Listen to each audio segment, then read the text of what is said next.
Hi అండి, నేను అమరావతిలో చదివేటప్పుడు అమ్మ నా కోసం డోన్సులు చేసి తీసుకొచ్చేది. ఇప్పుడు అవే అక్క నా కోసం చేస్తుంది. 1 కప్ షుగర్ కి 6 ఎగ్స్ తీసుకొని మంచిగా బ్లెండ్ చేసాము. దానిలోనే 2 కప్స్ గోధుమ పిండికి 1 కప్ మైదా, కొంచెం సాల్ట్ వేసి అక్క కలుపుతుంది.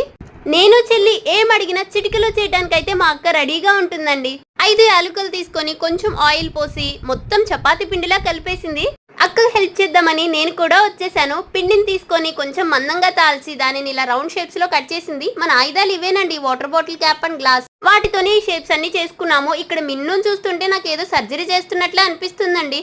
ఆయిల్ హీట్ అయిన తర్వాత 1 బై 1 వేసేద్దాము. చూడండి, పూరిలా పొంగిపోతున్నాయి కదా.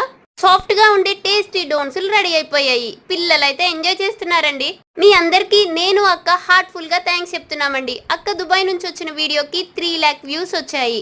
మా ఎమోషన్ ని మీరు కూడా ఫీల్ అయినందుకు చాలా హ్యాపీగా ఉంది. Thank you so much once again. And ఈ వీడియో మీకు నచ్చిందనే అనుకుంటున్నాను. Bye bye.